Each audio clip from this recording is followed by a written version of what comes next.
When quiz time doesn't go as planned. Memory. No, why would you use a checklist in your mind? Stupid. When a deviation turns catastrophic. Why is it not turning left? This is the story of Airblue Flight 202. Wednesday the 28th July 2010. As the city of Karachi in Pakistan wakes up, at Pakistan's busiest airport, Jinnah International Airport, Airblue Flight 202 is getting ready for its scheduled flight from Karachi to Islamabad. Pakistan, being the 5th most populated country in the world, has 5 airlines, and one of these airlines is Airblue, a low-cost airline connecting the cities and towns of Pakistan together. It's the main rival for Pakistan International Airlines. In Islamabad, they will be landing at Benazir Bhutta International Airport. At 7:25 local time, Airblue Flight 202 finishes boarding and starts its pushback and taxi. This flight usually takes 2 hours to complete if everything goes as planned. On board, there are 146 passengers and 6 crew members, 2 pilots and 4 flight attendants. There are also 6 members of the Pakistani Youth Parliament on board, heading to Islamabad for a meeting. The pilots are flying a 10-year-old A321. It's a stretched version of the A320, carrying more people in exchange for its range. It's one of the most advanced planes and it only needs 2 pilots to fly it. At the left seat is 61-year-old Captain Pervez Iqbal chaudhry. He's one of the senior pilots at Airblue and one of the most experienced in Pakistan. He was famous in the Indo-Pakistan War for transporting 20 people from Dhaka to Burma in a war zone and was given a medal for it. Normally he was not supposed to be flying today, but the pilot that was supposed to fly called in sick, so Captain Pervez took his place. At the right seat is 34-year-old co-pilot Muntajib Chungtai. He's a retired squadron leader and an ace Mirage and F-16 pilot. He just started flying commercially recently with Airblue on its A320 family. As the plane is about to take off, we join the crew as they line up on the runway for another routine flight to Islamabad at 7:40 local time.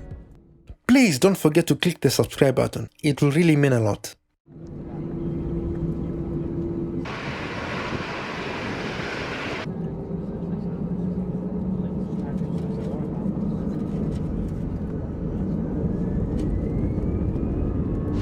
Thrust set. Main flex 20. SR is green. Runway.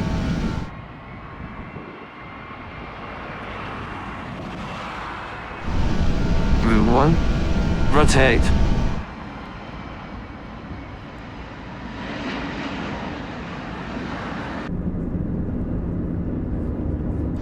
Positive rate. Gear up.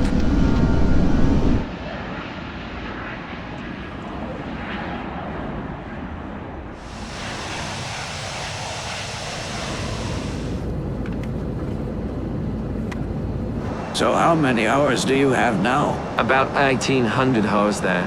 And on the Air 321? I have 286 hours on this bird. So you're still new to this plane? Yeah. Have you understand its operation? Yes, I kinda do. What do you mean you kinda do? It's either you know or you don't know.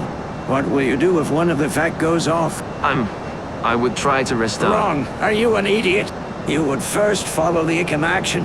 What is wrong with you? What if ICAM is not available? Tell me. I would continue with the self-memory. No. Why would you use a checklist in your mind? Stupid. You would take the Air 321's checklist manual. In his mind, he says, take it and open for me the fuel section as fast as you can. Okay. You have passed it. Where are you going? You haven't memorized key places in that book. Idiot. What were you doing in your training? You think the sky is for the lazy? This is not a Cessna.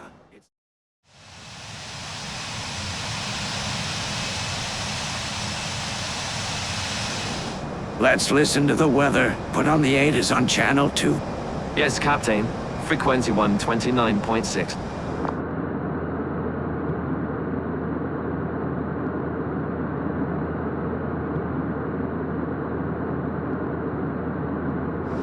Well, the weather is not good. All right, we have Oscar. Have you checked for Peshawar and Lahore? Yes, Captain, I have. And the weather is almost the same.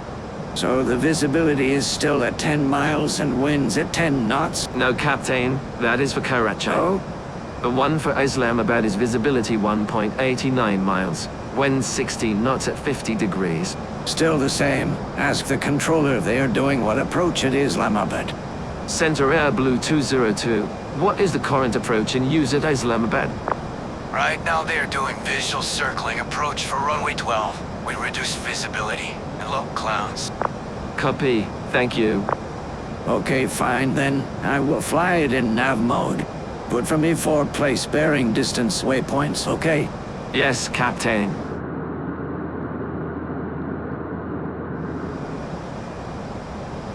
Alright, briefing. We'll be doing the circle to land for 12. We'll first establish ourselves to runway 30's instruments landing system. And when 5 miles out, we begin the approach. I will be flying using nav mode. We will fly all the place bearing distance waypoints.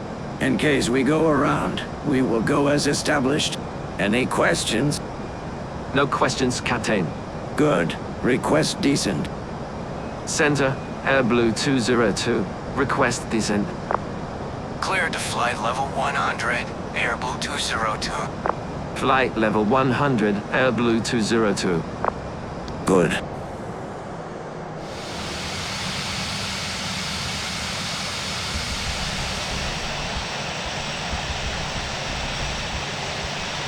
Contact Islamabad approach on 124.9, Air Blue 202. 124.9.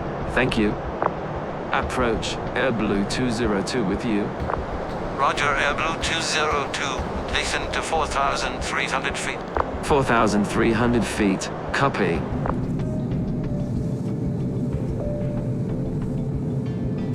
Captain, isn't PBD 11 close to terrain? Of course it is. We are landing after all. Don't worry about it. Air Blue 202, reaching 4,300 feet. Clear to 3,900 feet. Contact Chaklala Tower on 123.7. 3,900 feet. 123.7 Air Blue 202. Bye. Chaklala Tower, Air Blue 202 inbound. ILS 30. Roger, Air Blue 202. Report when established. Expect circle to land runway 12. Left down wide. Report established. Circle to land. Air Blue 202.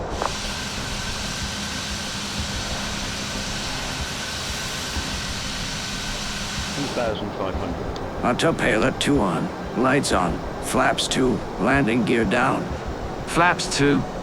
Landing gear down.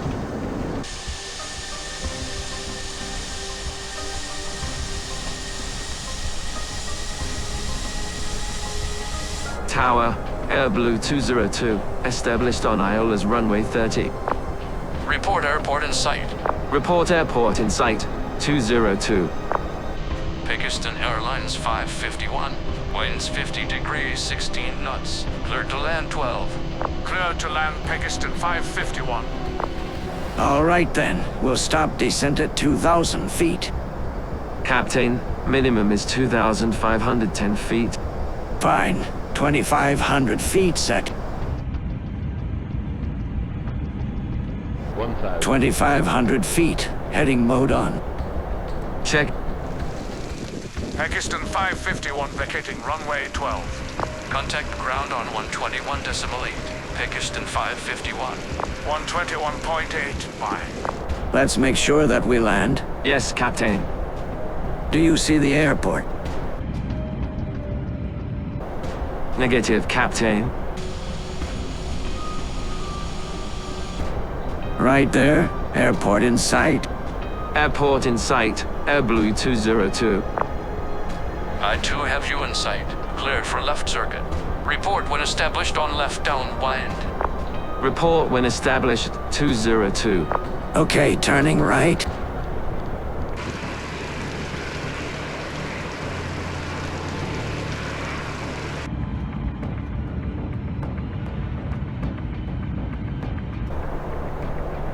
Captain, you are descending?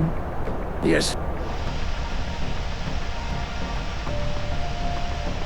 Airblue 202, with a current visibility, I suggest you do a bad weather circuit. Let him say whatever he wants to say. We'll fly as planned. I'm going to put nav mode on. Okay, Captain. Captain, are you visual? Visual, eh? I guess I am. Speed 160 knots. Flaps 3. Flaps 3. Flaps full. Speed check. Full flaps. Heading 300.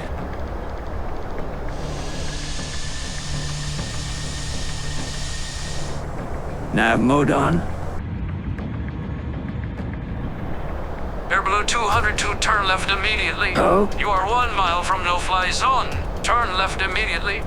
Captain,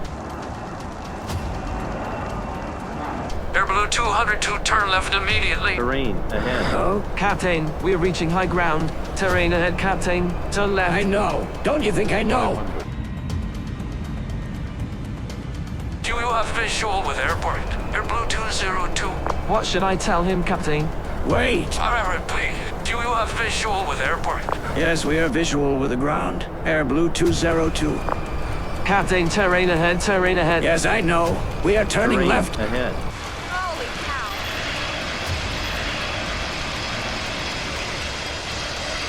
Terrain ahead. Captain, terrain ahead. Yes, I know. 4. Terrain. Terrain. Heading mode on. Terrain ahead. Pull up. Captain, turn ahead. left. Pull up, sir. Pull up. Terrain ahead. Pull up. Why? Terrain ahead. Captain. Pull up. Terrain Why ahead. is it not Pull turning up. left? Captain, pull up. Terrain ahead. Pull up. Captain. Terrain Why ahead. did the plane Pull not up. turn left? Terrain. Sir. Terrain. Terrain. Captain, ahead. terrain. Pull up. Oh my god. Pull Captain, up. we are going Pull down. Up. Pull up. Captain, we're Pull going to the...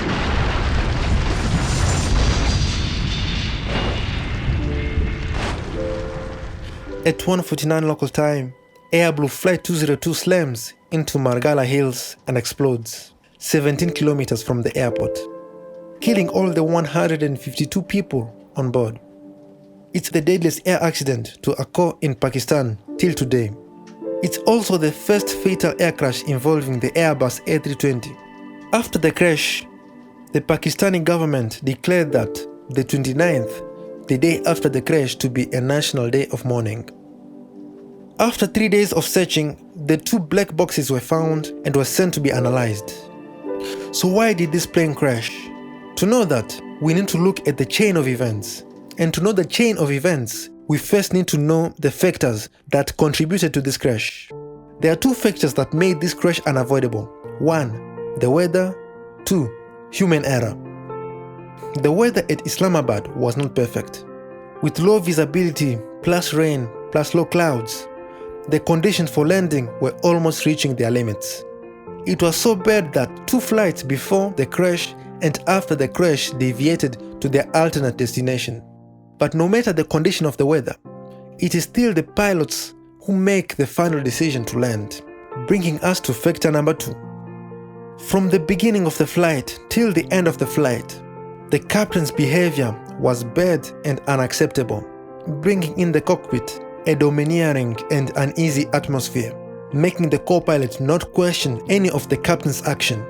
At the same time, the co-pilot is also at fault for not taking control when he saw death coming his way. Now, with these 2 factors in, let us see how things unfolded that tragic Wednesday morning.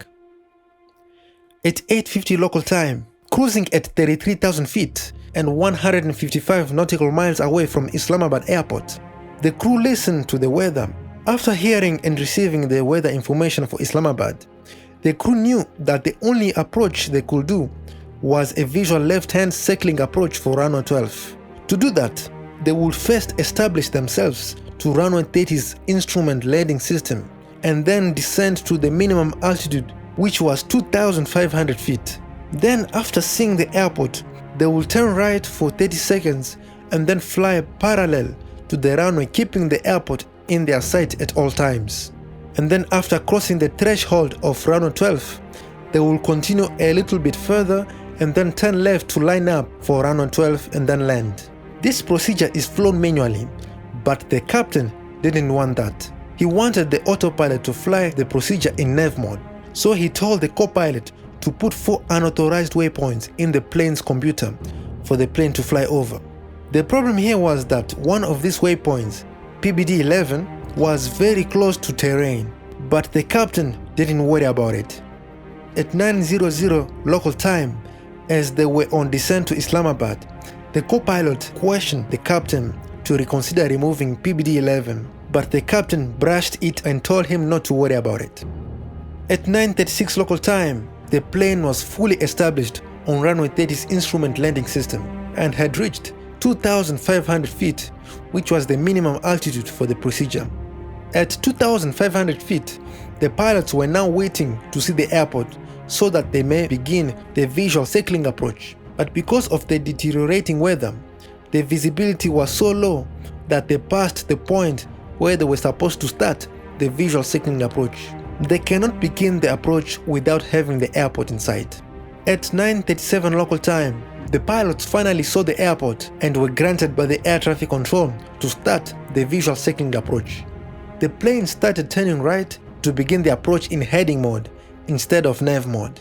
In heading mode, the plane turns to a specific heading or degree that the pilots put in the autopilot control panel and stays at that heading. In nav mode, the plane follows a line that takes it straight to a waypoint that was inserted in the plane's computer by the pilots. The captain inserted a heading of 352 degrees and the plane started turning right. But during the turn, the weather had deteriorated to a point where the captain could not see the ground.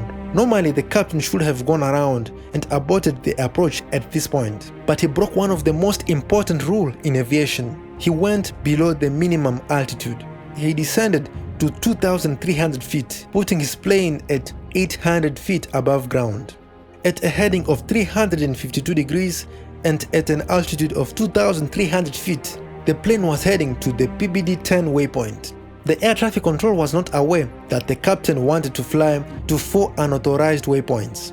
At 9:38 local time, the co-pilot started getting worried and asked the captain if he was visual with the airport. But again, the captain brushed it by saying that he was visual, which was not the case.